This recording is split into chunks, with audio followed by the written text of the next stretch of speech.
Hey Beaks, it's Mr. Boylan, and today I want to talk to you about Charles Darwin and his theory of evolution by means of natural selection. Here we go. Endless forms most beautiful. Very cool statement Darwin made. A new era of biology began in 1859 when Charles Darwin published The Origin of Species. Hugely important book, one of the most important biology books ever written. The Origin of Species focused biologists' attention on the great diversity of organisms. We'll get more into that in a bit. He noticed that current species are descendant of ancestral species, and this was a little bit weird for the thinking at the time. Evolution can really be defined by Darwin's phrase, descent with modification. Obviously, all of these organisms would be related, okay, but they're all different. We all shared what we're going to call a common ancestor. And Darwin had a lot of information available to him, okay, even though he lived a long time ago. His ideas were based on deep historical roots. Excuse me. So as you can see here, we have this person named Hutton, and he proposed the principle of gradualism, which we'll talk about, small changes over time.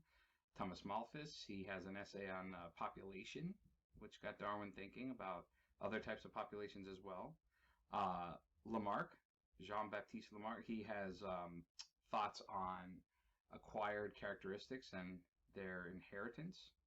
Okay, which his name got connected to a lot of that, even though Lamarck didn't necessarily agree with everything that's connected to his name now. Cuvier publishes extensive studies of fossils. They're obviously going to be important.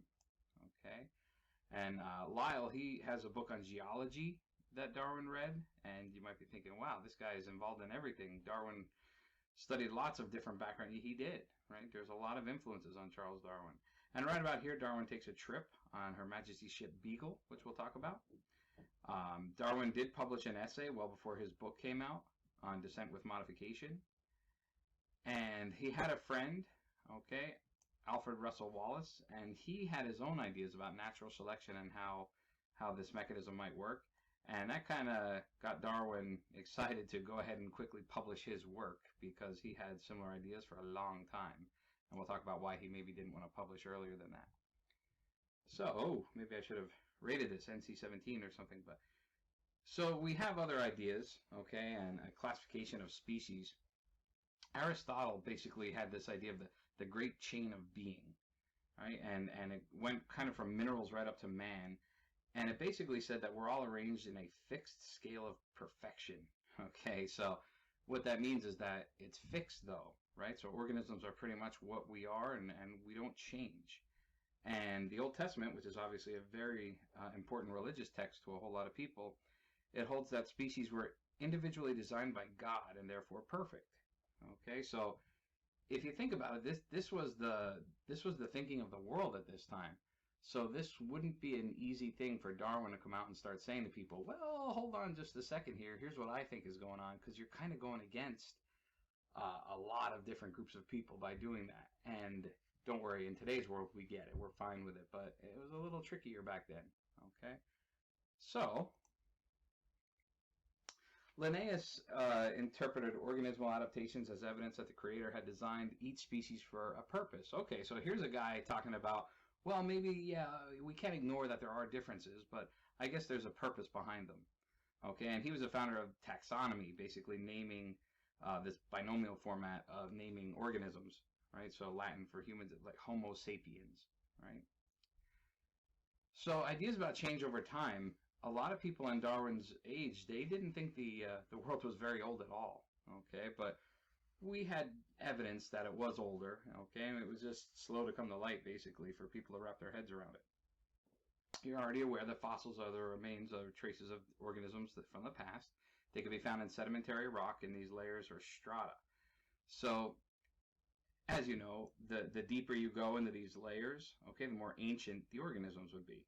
Okay, and as you get more and more close to the surface, well, those are more recent organisms on planet Earth. Okay, and the study of fossils really helped Darwin lay his groundwork down. You can see there's lots of different fossils out there and lots of different areas where you can get fossils, all right, where we have these caverns and gullies cut.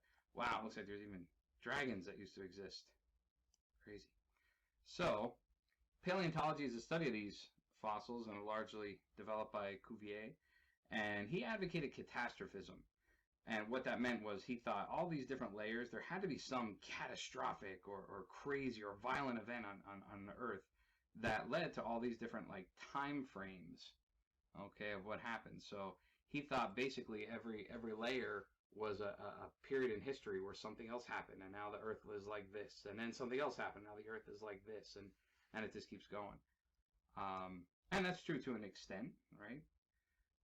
So geologists Hutton and Lyell perceive that changes in the Earth's surface can result from slow or continuous action still operating today. Lyell called this uniformitarianism, and he said that these mechanisms for change are constant.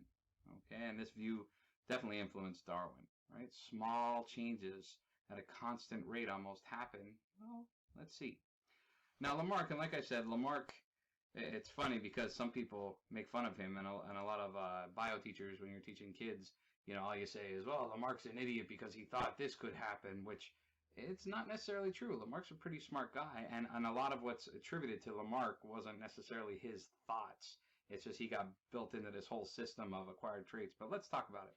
So he hypothesized that species evolved through the use and disuse of body parts and the inheritance of acquired characteristics.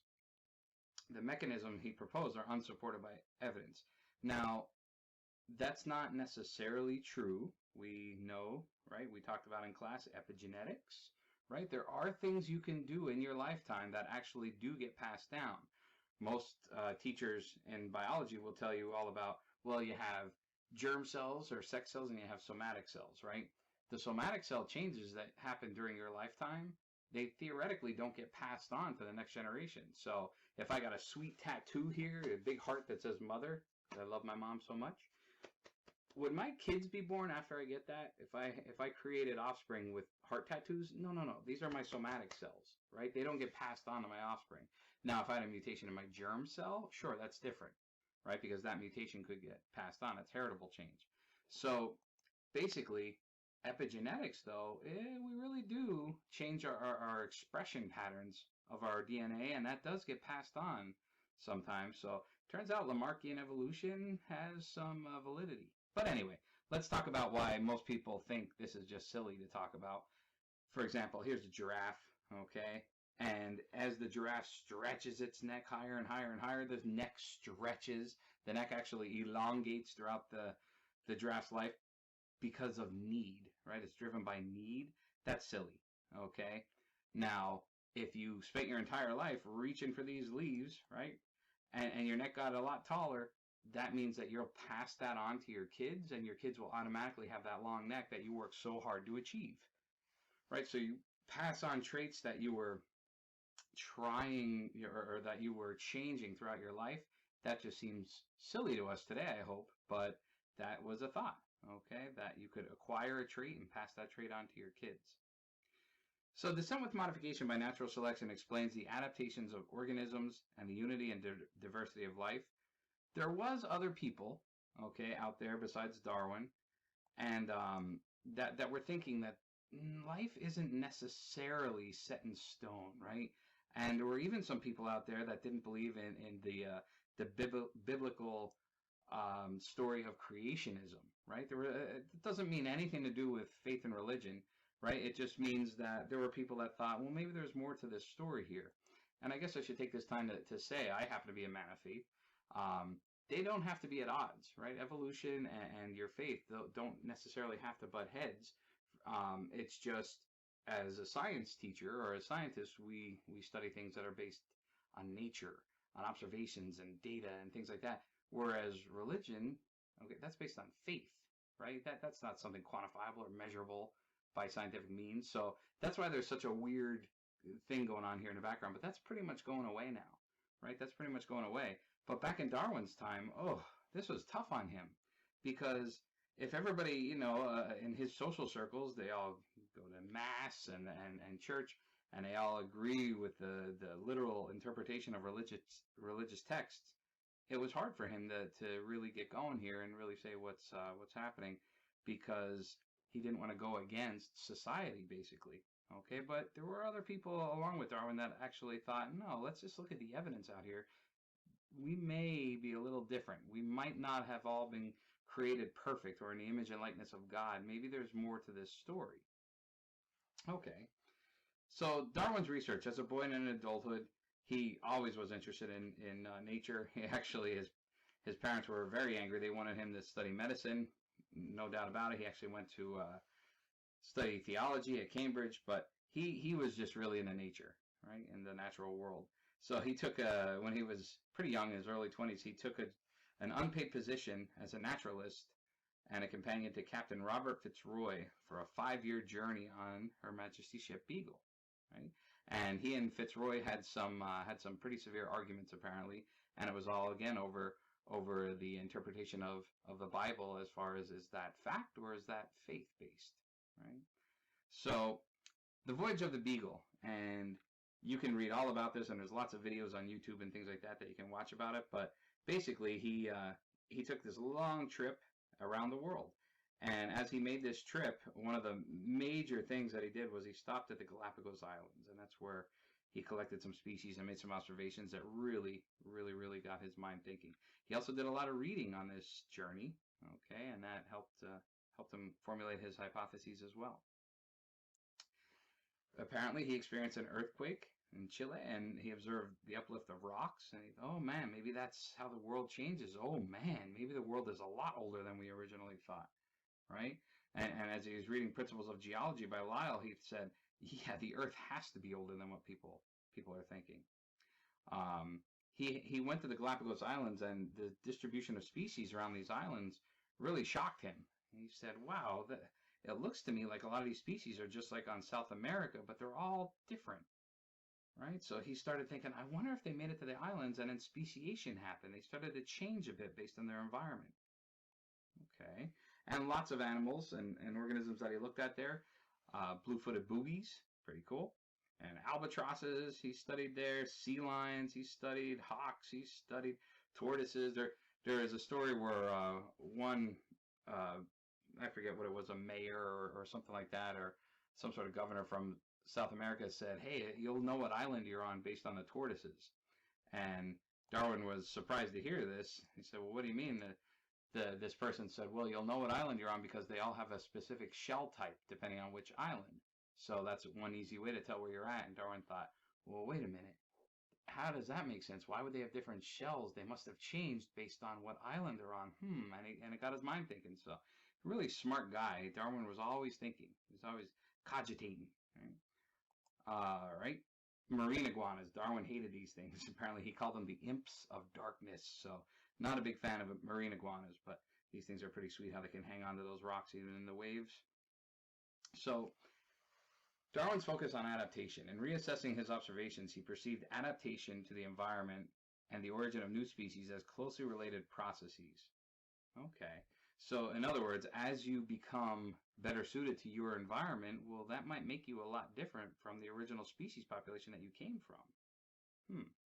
And from studies made years after Darwin's voyage, we concluded that this is what happened to the finches. Darwin loved, studying these birds while he was there, and mainly he brought a lot of them home with him as well. There were also other species of birds that he spent a lot of time with there too. But the finches that he brought home, these were really interesting as he started thinking about their diets, right? Because the beak shape really changed depending on what these birds would eat. So you could see a cactus eater here, an insect eater. Look at that little tiny beak. Whereas so the insect eater has to be able to get in little cracks and things like that. Whereas look at the seed eater here, right? He is a big, strong jaw, so he can crack it open. Okay, maybe a cactus eater needs to be a little bit strong, but not so big that it's cumbersome, and not so little because you have to be able to rip it off, something like that. So Darwin said these beaks were really set up based on what the birds ate. And they actually did change based on the type of food that was available. Was it the wet, the dry season, or was it times of plenty? Things like that. You can actually measure this in a population.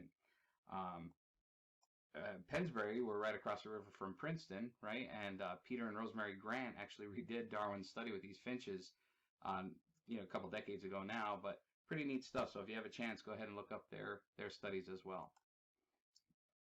So Darwin wrote an essay in 1844 on natural selection as the mechanism of descent with modification, but didn't introduce his theory publicly.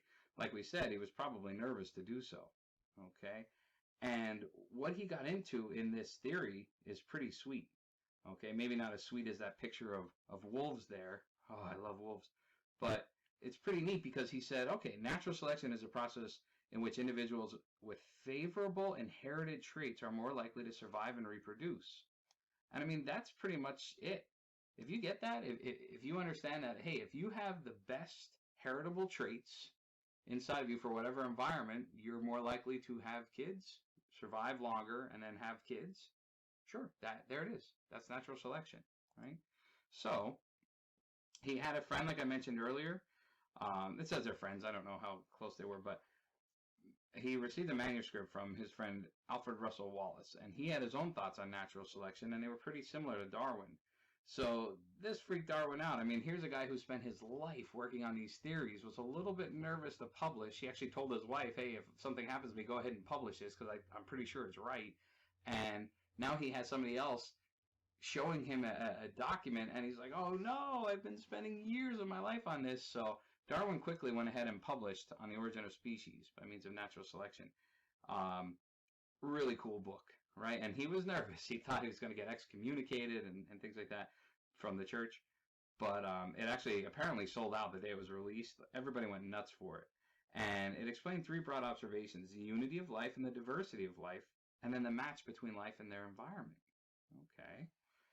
So a big key to all of this is, again, descent with modification.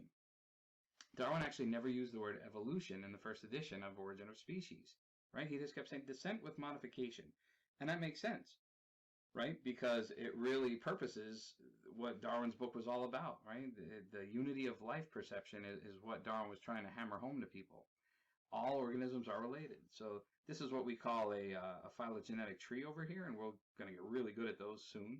Okay, but as you can see, Darwin's saying that all life is created. So here you can see two species of African elephants that are very related. Eventually we'll call these sister taxa right here, or this is sister taxa. But down here you can see, oh, there's also Asian elephants, and they're also very related. A little bit more distant. So here's the common ancestor that used to exist some time ago that led to these species. And then at this branch point, that's a common ancestor for these three species. And as you go back further and further and further, you could say, oh, whatever, this is the common ancestor right here for all of these, right? And some of them, if the line doesn't touch all the way over, they're extinct. But all of these were connected to a common ancestor. And that's what Darwin's point was. Darwin's just trying to get people to understand, yeah, we're all related. We're all related. So here's a picture from his actual journal. Pretty neat. And I get the shivers when I see this picture. I think it's so neat just to think of Darwin, hundreds of years ago, just thinking about this stuff. Like, wow, this is pretty awesome. The 1800s anyway. So he really meshed it all together, and it meshed well with Linnaeus too, talking about how things are related, right? And then we got through the whole taxonomy system with genus, family, species, all that. Pretty cool stuff. So Darwin, being the genius that he is, he started off his Origin of Species not necessarily by talking about these giant sloths on his journey, the fossilized sloths that were huge, or these crazy imps of darkness, or the fact of, hey, let's forget about what you've read in the Bible for a second about creationism, and let's look at, no, you know what he did? He started talking about cows, and that was pretty smart, because he said, all right, if I'm going to get people on board, I got to get them to understand the basics of what I'm saying here. And he already knew that people would understand artificial selection, right? Because farmers have been doing this. Hey, I have a cow that gives a lot of milk and never gets sick. I have a bull over here that's super, super strong. Sure, let's go ahead and mate them, because whatever the offspring are, they're probably going to be big, strong, healthy cows and bulls, right? And that's just artificial selection. So Darwin thought, if I can get them to understand the cows in the farms of England, well, then I think people will be able to hang tough as I explain that all life undergoes these processes. The difference being, artificial selection is the farmer is picking which cows to mate, right? Natural selection is nature picks who mates based on, well, the heritable characteristics that you have. It's a passive process. Nature weeds out those less suited to their environment. Here's another example, right? And this ruined human intuition and innovation has ruined dinner tables everywhere forever now, right? Because we used to have just this one little wild mustard plant. Huzzah. But now look at the stuff that we have. We have delicious and horrible kale, terrible and wonderful Brussels sprouts, nasty, great cabbage, okay, broccoli, I guess it's edible. I don't know. Yeah, lots of different things. Kohlrabi, lots of things all came from this plant. So it's artificial selection, right? Think of corn. Corn is really just grass, right? But right, humans have cultivated it for a long time. So here's what's going on. Observation one, members of a population vary in their inherited traits. Okay, so Darwin drew two inferences from two observations. His first observation was really that, okay, let's look at any population you want. There's going to be differences in that population. Okay, that's his observation. Population, the organisms in it have differences. All right, well then what's his inference? Okay, well, if we all have differences, then individuals whose inherited traits give them a higher probability of surviving and reproducing in a given environment tend to leave more offspring than others. Oh. So technically, what's going on here is that means that, yeah, whoever has the most or the best traits for that environment is likely to have the most kids, and that trait's going to become more common over time. Okay, moving right along, you see that turtle snatcher there? Probably selling them on a black market. I don't know if I trust that kid. So observation two, all species can produce more offspring than the environment can support, and many of these offspring fail to survive and reproduce. Oh yeah, this is like when he was reading about populations, that economist that he was reading. It's you're going to have a lot more individuals born or hatched or present in the environment than that environment can likely support, right? So if you have so many organisms, well, guess what? This unequal ability of individuals to survive and reproduce will lead to the accumulation of favorable traits then in a population. Who lives, right? And who dies? We'll see. Right? This right here, this could be like Simba. You know who's not around anymore? Scar. Scar had that limp and he probably couldn't see out of his one eye. He's gone because he wasn't favorable for his environment. Okay. So, like we said, Thomas Malthus, he was the guy Darwin was reading his book saying, yeah, it really does seem that there's a struggle for existence, right? There's only so many resources around that we can have, so who's going to earn or who's going to get those resources, right? And if some traits are advantageous, they're going to accumulate. And they were talking about, even way back then, how the population of humans is increasing big time, and it's going to happen to us too.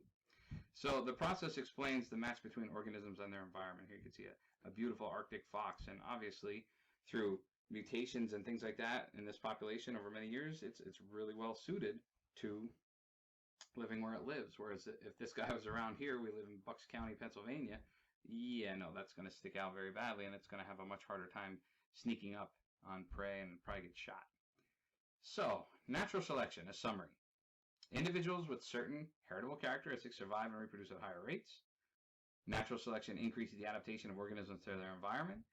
And if that environment does change, well, natural selection then may result in adaptations to the new conditions and give rise to even new species, which we'll talk about later. That's speciation. So here's a good example. Take a look at this mantis here. This thing is almost perfectly disguised as a leaf. But you can see, if you look at the underside, that it's a praying mantis just like you'd find in a garden in North America.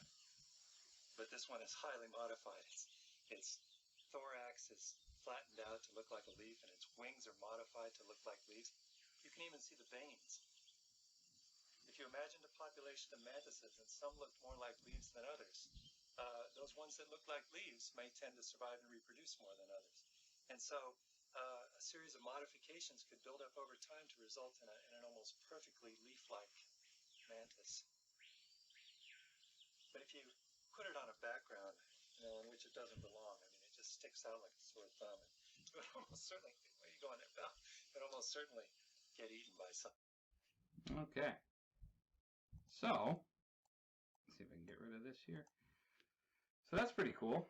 Adaptations vary within environments. You just saw that beautiful moving leaf bug. Well, this is my backyard.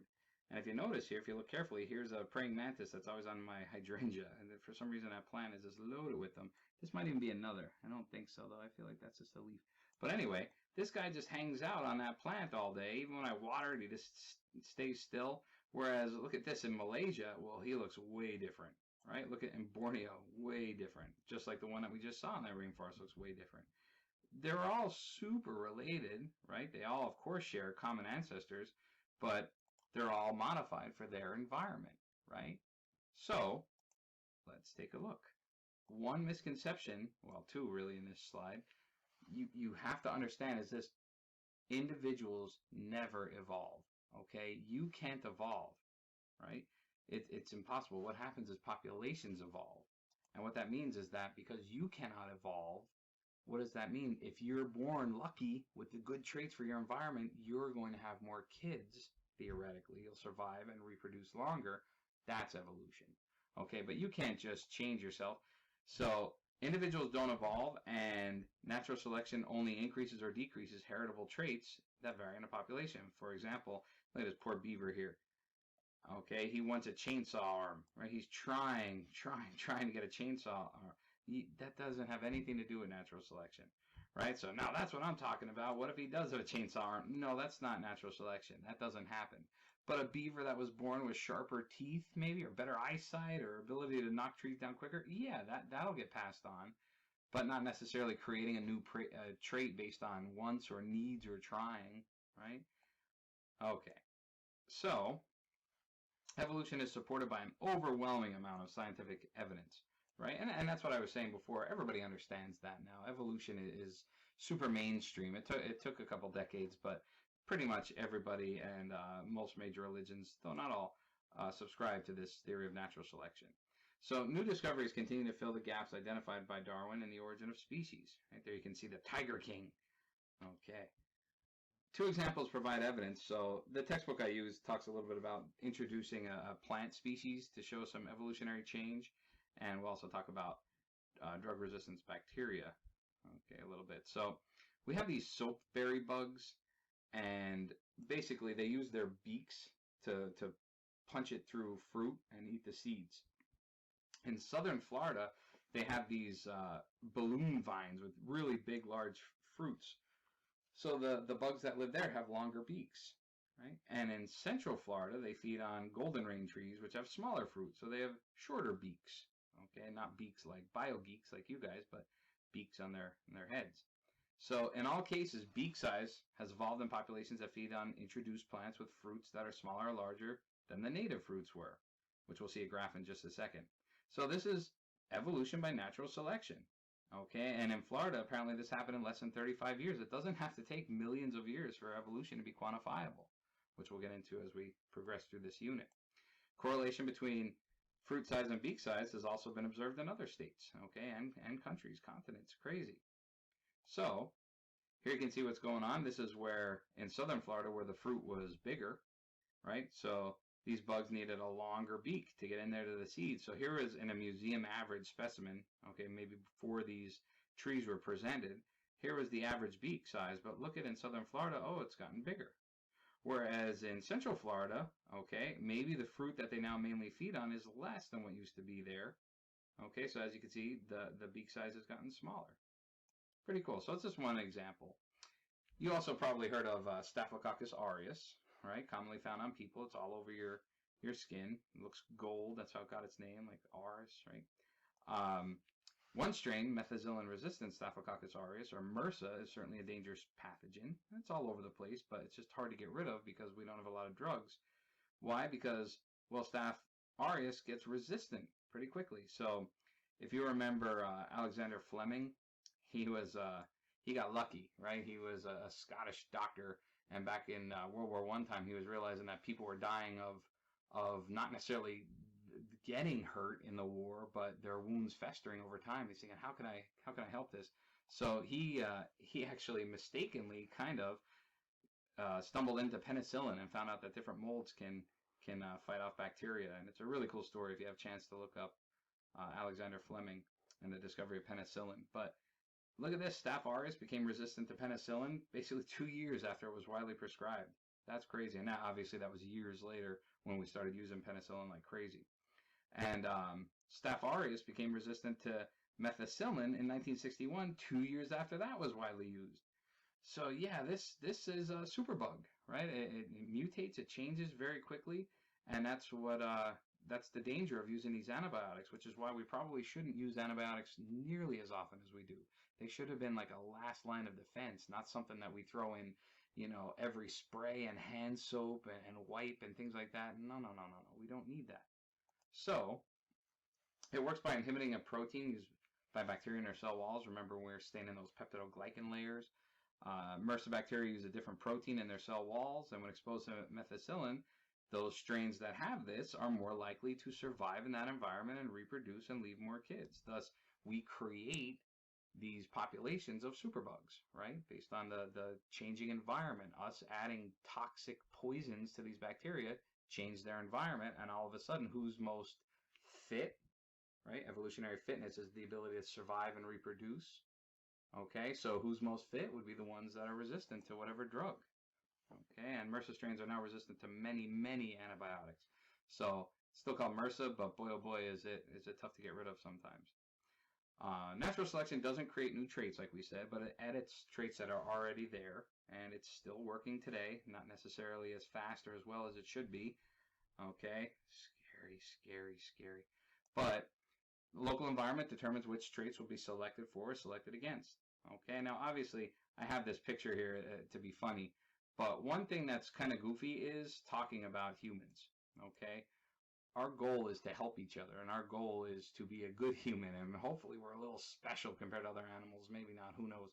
But point is, studying humans with evolution and natural selection is a little tough because there's a lot of things about us that are not natural, right? For example, I probably would be dead right now if I didn't wear my contact lenses, right, or my glasses, because I can't see very well. Well, go back a couple hundred years, I probably would have fallen off a cliff by now, and I wouldn't have passed on that trait. Okay, so it's tough to study humans because of medicine and healthcare and helping each other out. Okay, more evidence for Darwin's theory here. Homology, similarity resulting from common ancestry, sure, right? And we've talked about a couple units ago now. Remember those like homeotic master regulatory genes or Hox genes, how you set up like a body plan and things like that. Wow, it's amazing. It's very similar. From species to species has a very similar body plan. Okay, different organisms, but similar genes and how they work. Right, here you can see anatomical homologies as well. All right, and we of course have molecular homologies. Look at the anatomical here. Wow. So this is a human hand, and the tissues that eventually made these bones and this layout here, pretty cool, right? And you know what we need our arms for. All right. Well, look at a cat. That's pretty much the same thing, right? Obviously, they're adapted a little different for what they need theirs for. Look at the whale.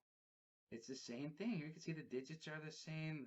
Oh my goodness. The bat wing, right? Same thing. It's just these are modified based on what they use them for, but they all started in the same spot from the same types of tissues, and the body plans are, you could tell we're related, right? They're very, very similar. So, very big evidence there.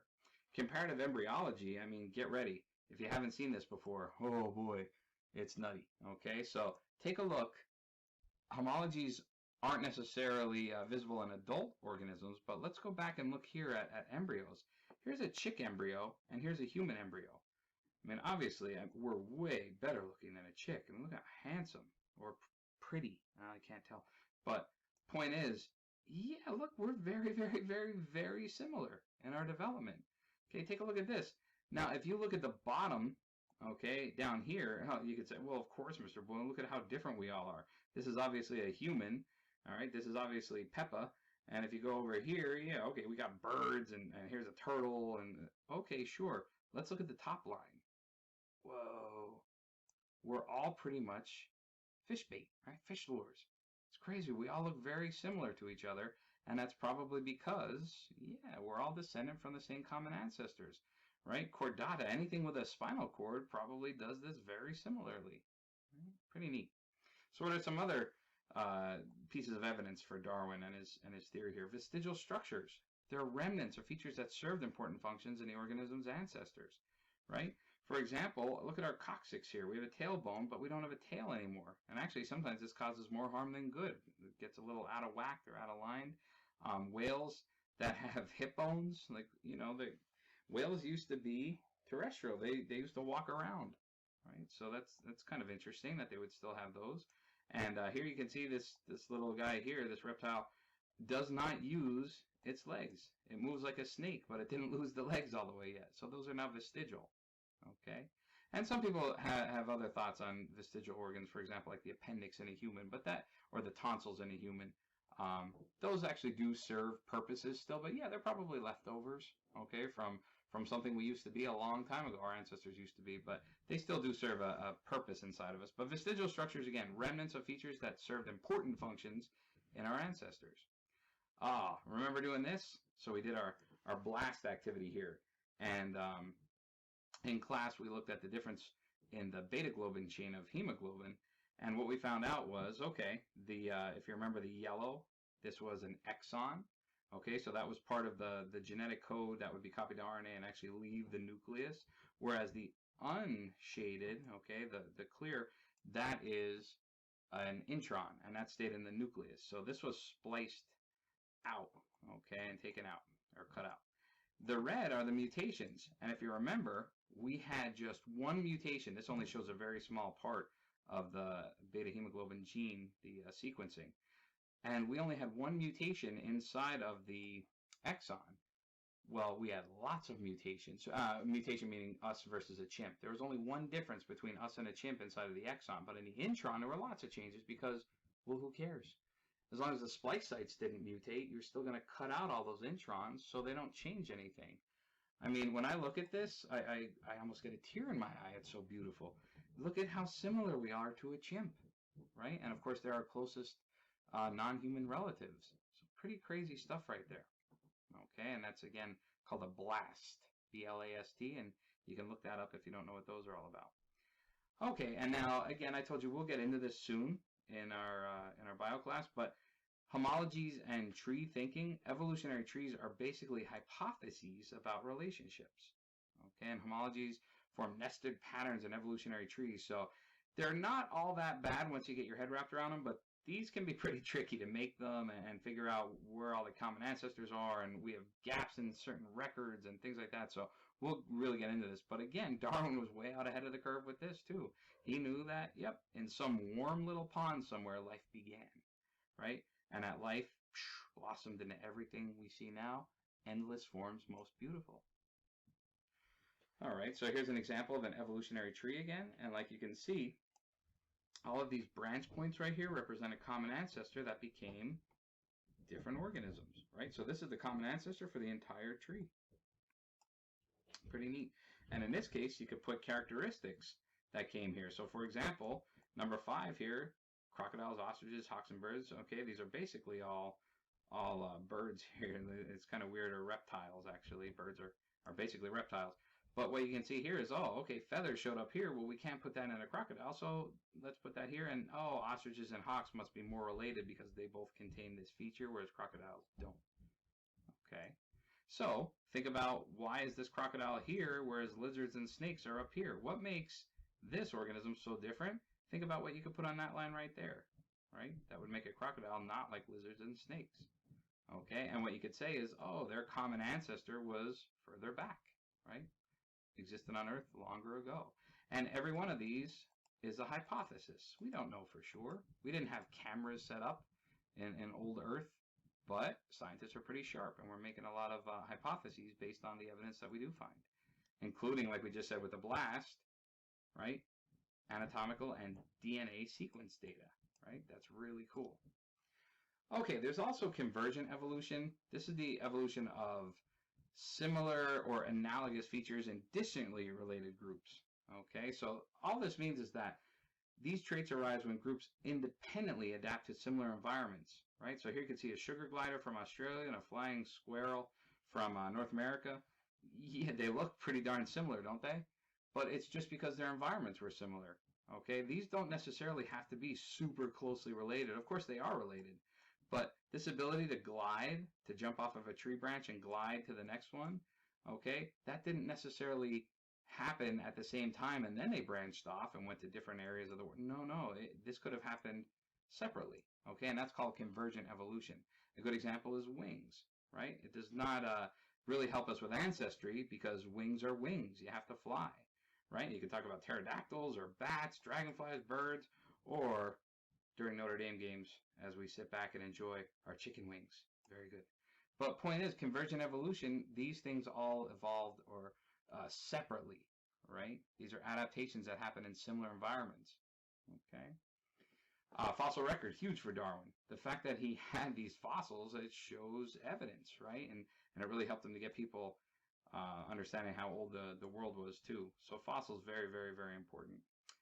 And here you can see another tree, okay? And fossils document transition periods, okay? For example, the transition from land to sea and ancestors of cetaceans here. So you can see this right here would be the common ancestor of cetaceans, and a lot of them are extinct. A lot of them aren't here anymore, but there's a lot of cetaceans still on planet Earth. These are marine mammals, basically whales, dolphins, porpoises. So some marine animals or mammals.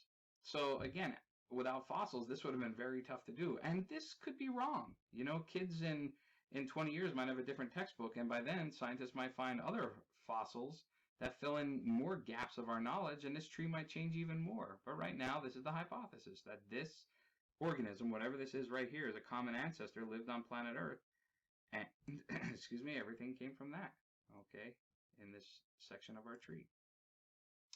Biogeography, that's important now that we understand Earth's continents used to be in this large continent called Pangaea, right? And they've since separated and moved all over the planet. So if you understand that, you probably understand how certain species ended up where they are. Okay. We know there's endemic species that are not found anywhere else in the world except where they're currently at. So here you can see the Komodo dragon from the island of Komodo. Those things are awesome, a little scary. So islands often have these because you're stuck on that island. Oftentimes you can't get to the mainland. So it happens more often there. Okay. And then Darwin explained that species on islands gave rise to new species as they adapted, which we'll talk more about that too. For example, going back to the Galapagos Islands for a second, those finches, maybe it was just a couple birds that flew out into the Galapagos Islands someday, or flew out during a storm, or however they got there. That's still the same species as the mainland, but give it a couple generations, as they start adapting to life on the islands as compared to in South America, it's going to change. And if it changes to the point where they will no longer mate with their original population, well, that's a new species, right? Pretty crazy. So, what else? So what's theoretically about Darwin's view of life? Again, in science, a theory accounts for many observations and data and attempts to explain and integrate a great variety of phenomena. Well said. Yeah, Darwin, theoretical, some people use that word, oh, it's just a theory. That's crazy. A theory is awesome. As biologists or as scientists, we love that, right? Because a theory means it's been tested and it's refutable. Sure, you can change it, but it's pretty good. It's the best possible explanation we currently have, and all that stuff that we just talked about, all those little tidbits of knowledge, and some of it Darwin didn't have, right? Like the molecular data, for example. But all of the data that we now have today, yes, evolution is certainly a theory, and it's a very strong theory, and the odds of it changing are close to zero, right? Look at all that evidence. So it's pretty awesome. And I have lots of kids who I talk to about this stuff, and it's like you really have to have an evolutionary-based mindset. You know, a lot of my students are going to go study medicine someday, and I say, well, I hope you wrap your head around evolution, right? Because Darwinian medicine is a big deal, right? You have to know how your body has changed and what makes me, you know, different in my lineage than someone else, and why certain things might work for me that don't work there. Or how do you do surgery on this? Well, did you practice on a pig first? They're our closest relative when it comes to this heart valve here, maybe, or something like that.